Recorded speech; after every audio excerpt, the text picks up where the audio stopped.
میرے پیارے آقا صلی اللہ علیہ وآلہ وسلم کے پیارے دیوانوں، چونکہ نکاح اور شادی خانہ آبادی کی خوشی میں اس محفل کا انعقاد کیا گیا ہے، آپ اندازہ فرمائیں آپ کے سامنے میں نے اس آیہ کریمہ کی تلاوت کی ہے، سورہ نساء کی پہلی آیہ کریمہ، جو عام طور پر خطبہ نکاح میں نکاح پڑھانے والا قاضی اس کی تلاوت کرتا ہے، اور اس کے ساتھ مزید 2 آیتیں ہمارے یہاں تلاوت کی جاتی ہے، اور اس کا آغاز بھی اس طرح ہوتا ہے، ایک آیہ کریمہ یا ایھا الذین آمنوا اتقوا اللہ حق تقاتہ، اور اس کے بعد پھر آگے اور تیسری آیہ کریمہ یا ایھا الذین آمنوا اتقوا اللہ وقولوا قولا سدیدا، اور پھر اس کے آگے آپ اندازہ فرمائیں کہ خطبہ نکاح ہو رہا ہے، نکاح کا خطبہ پڑھا جا رہا ہے،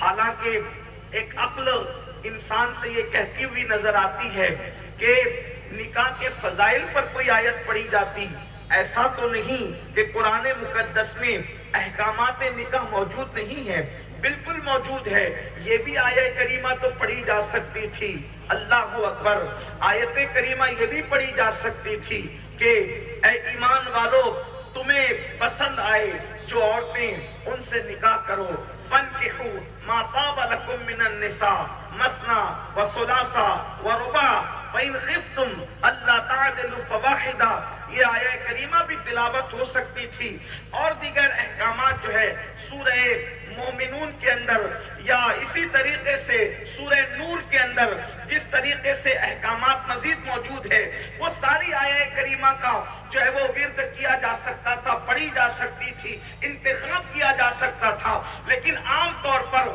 خطبہ نکاح کے اندر وہ آیتیں نہیں پڑھی جاتی، بلکہ یہ آیتیں 3 آیتیں عام طور پہ پڑھی جاتی ہے، اور جس کا آغاز ہوتا ہے، ایک آیہ کریمہ کہہ رہی ہے اے لوگو اللہ سے ڈرو، دوسری آیہ کریمہ کہہ رہی ہے اے ایمان والو اللہ سے ڈرو، تیسری آیہ کریمہ کہہ رہی ہے اے ایمان والو اللہ سے ڈرو۔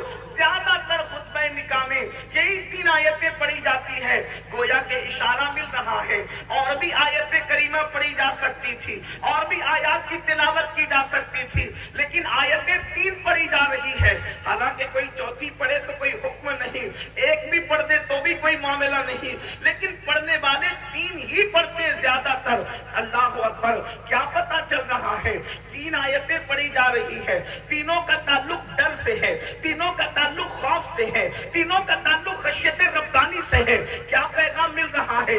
جس طریقے سے 3 آیتیں پڑھی جا رہی ہے، اشارہ مل رہا ہے انسان کی زندگی کے بھی 3 دور ہے، ایک شادی سے پہلے کا دور، ایک شادی کرتے وقت کا دور، ایک شادی کے بعد کا دور، آیتیں 3 پڑھی جا رہی ہے، اشارہ دیا جا رہا ہے اے ایمان والو شادی سے پہلے بھی ڈرتے رہنا، شادی کے وقت بھی اللہ سے ڈرتے رہنا، شادی کے بعد بھی اللہ سے ڈرتے رہنا، اللہ اکبر، شادی سے پہلے تمہارے وجود پر خشیت ربانی کا پیرا ہو، شادی کرتے وقت بھی خشیت ربانی کا پیرا ہو، شادی کے بعد بھی خشیت ربانی کا پیرا ہو، اللہ اکبر۔ آئیے پہلے ایک بات آپ سے عرض کروں، یہ خشیت کیا ہے، اللہ کا خوف کیا ہے؟ ایک بات اچھی طرح یاد رکھیں، دنیا کے اندر لوگ جو جرائم کرتے ہیں اس کی سب سے بڑی وجہ یہ ہے دلوں کے اندر اللہ کا خوف موجود نہیں، دلوں کے اندر خشیت موجود نہیں۔ اگر آج جوؤں کے اڈوں کو کوئی آباد کر رہا ہے، اللہ کی خشیت سے دل خالی ہو چکا ہے،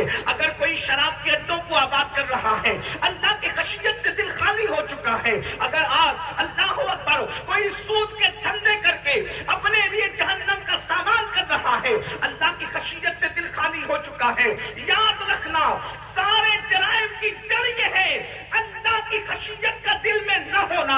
اور ایک بات آپ کو بتا دوں، اللہ اکبر، ہمارے یہاں عالم اس کو نہیں کہتے جو کسی بہت بڑے مدرسے کی سند لے کر آئے، بلکہ ہمارے یہاں عالم اس کو کہتے ہیں جو جتنا زیادہ اللہ سے ڈرتا ہے وہ اتنا بڑا عالم ہوا کرتا ہے، اس لیے کہ قرآن کہتا ہے انما یخشی اللہ من عبادہ العلماء، اللہ کے بندوں میں اللہ سے ڈرنے والے علماء ہی ہیں۔ اگر عالم اللہ سے ڈرتا تو پھر فرقہ کیوں بناتا؟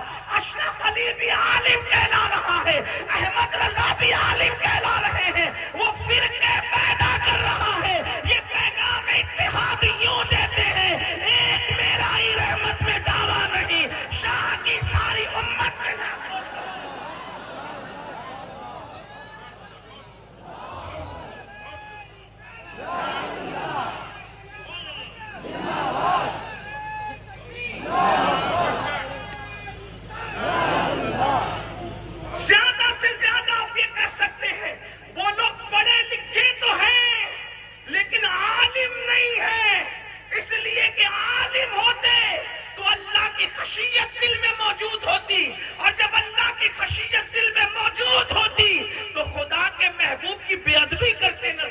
آتے، خدا کے محبوب کی توہین کرتے نظر نہ آتے. پتا چلا ہر جرم کی وجہ اللہ کا خوف نہ ہونا، اللہ کی خشیت نہ ہونا، دلوں سے خوف خدا کا نکل جانا. میرے پیارے آقا صلی اللہ علیہ وآلہ وسلم کے پیارے دیوانوں، لوگ پڑھ لکھ کر کے بم کیوں برساتے ہیں اللہ کے بندوں پر؟ اس لیے کہ اللہ کا خوف دل میں موجود نہیں ہے. ڈاکٹر بن کر کے کڈنی کیوں چراتے ہیں؟ دل میں اللہ کا خوف موجود نہیں ہے. اللہ اکبر. سامان میں ملاوٹ کیوں کرتے ہیں؟ اس لیے کہ دل میں اللہ کا خوف موجود نہیں ہے. پتا چلا جس دل میں خشیت ربانی بس جاتی ہے، جس دل میں اللہ کا خوف بس جاتا ہے، پھر وہ بندہ فرشتوں سے آگے نکلتا ہوا نظر آتا ہے. میرے آقا صلی اللہ علیہ وآلہ وسلم کے دیوانوں، اسی لیے تو میرے آقا مصطفیٰ کریم رؤوف الرحیم صلی اللہ علیہ وآلہ وسلم ارشاد فرماتے ہیں، جب کوئی اللہ کے خوف سے کانپتا ہے تو اس کے گناہ ایسے جھڑتے ہیں جیسے پتجھڑ کے موسم میں درخت سے پتے جھڑتے ہیں.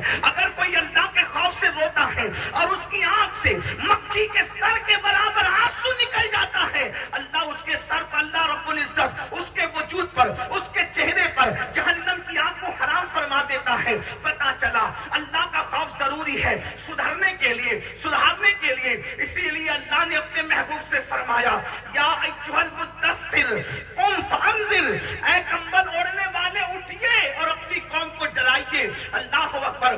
جو بھی نبی تشریف لائے وہ ڈرانے کے لیے آئے، وہ خشیت ربانی کا زیور دینے کے لیے آئے. اب سنو تو گویا کہ خطبے میں پڑھا جا رہا ہے، اللہ اکبر، کہ شادی سے پہلے بھی اللہ سے ڈرنا، شادی کرتے وقت بھی اللہ سے ڈرنا، شادی کے بعد بھی اللہ سے ڈرنا. اب کیا پتا چلا شادی سے پہلے ڈرنے کا مطلب کیا؟ مثال کے طور پر اگر کوئی بندہ بالغ ہو جائے یا کوئی بچی بالغ ہو جائے اور اس کے بعد اللہ اکبر جوانی کی دہلیز پر قدم رکھے، اب ہوتا کیا ہے؟ جوانی لاابالی ہوتی ہے، جوانی دیوانی ہوتی ہے، جوانی کے اندر ٹھہراؤ نہیں ہوتا، جوانی کے اندر جذباتیت ہوتی ہے، جوانی کے اندر بہاؤ ہوتا ہے، جوانی کے اندر اللہ اکبر چلبلا پن ہوتا ہے، جوانی کے اندر آنے والے حالات پر جو ہے وہ نظر نہیں ہوتی، سوچ میں گہرائی نہیں ہوتی، سوچ میں گہرائی نہیں ہوتی. انسان نتیجے سے بے خبر ہو کر کے اپنی ساری خواہشات کو عملی جامہ پہنانے کی کوشش کرتا ہے. تو بتایا جا رہا ہے شادی سے پہلے بھی اللہ سے ڈرتے رہنا. مطلب کیا؟ آج کل حالات کیا ہیں؟ فلمیں دیکھنے کی وجہ سے، سیریل دیکھنے کی وجہ سے، گندی فلمیں دیکھنے کی وجہ سے، انٹرنیٹ کے جنگلات کے اندر اللہ اکبر، اللہ اکبر، انٹرنیٹ کے جنگلات کے اندر گم ہونے کی وجہ سے آج 16 17 سال کے لڑکے اور لڑکیاں شادی سے پہلے اپنا سارا سرمایہ لٹا بیٹھتے ہیں. اللہ اکبر. وہ سب کچھ کر کے اپنی حیا، اپنی غیرت، اللہ اکبر، اور وہ سب کچھ اپنا سرمایہ کھو دیتے ہیں. اللہ اکبر. پھر جب شادی ہوتی ہے تو شادی کے بعد ان کو وہ لذت نہیں ملتی، شادی کے بعد ان کو وہ زندگی نہیں ملتی، شادی کے بعد ان کو وہ خوشی نہیں ملتی. مطلب کیا؟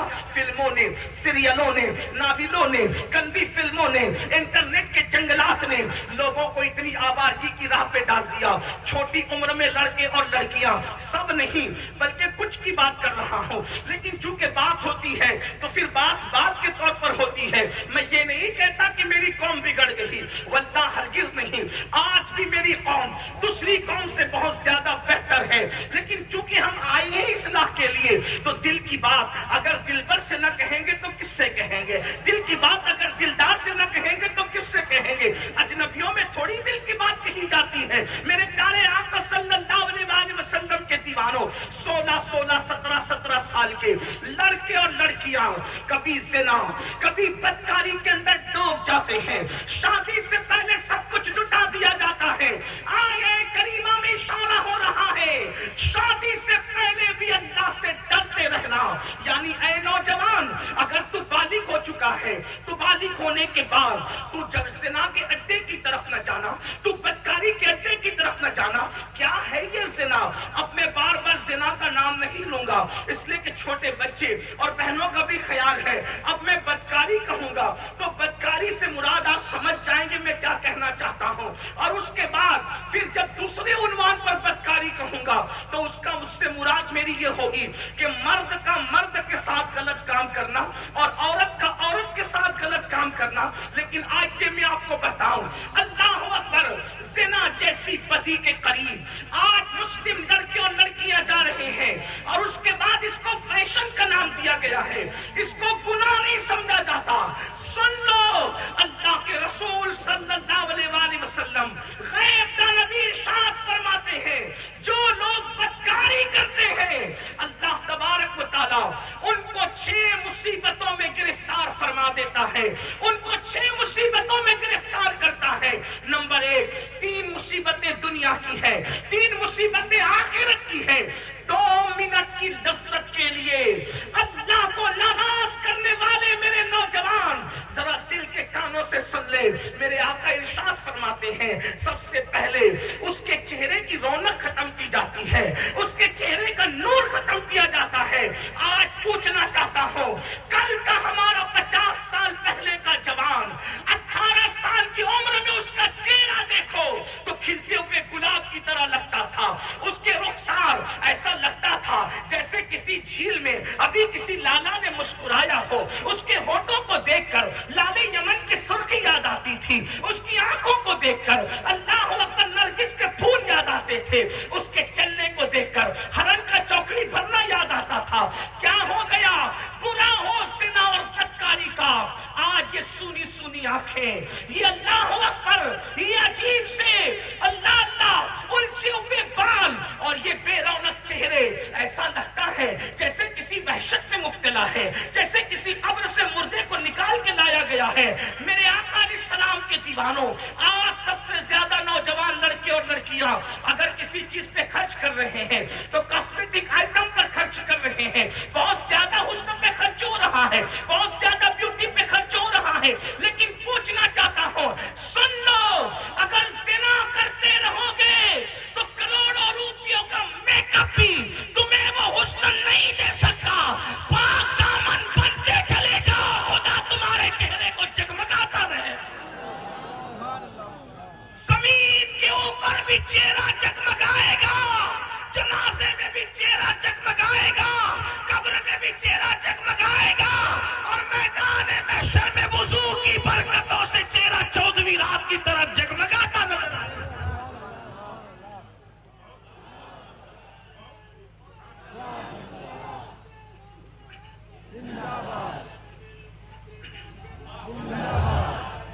خوبصورت بننے کا خواب دیکھنے والوں، اچھے صابن خوبصورت نہیں بناتے، اچھے کریم خوبصورت نہیں بناتے، قیمتی اور مہنگے فیس واش خوبصورت نہیں بناتے، بلکہ فیس واش کتنا بھی استعمال کرو کچھ نہیں ہوگا۔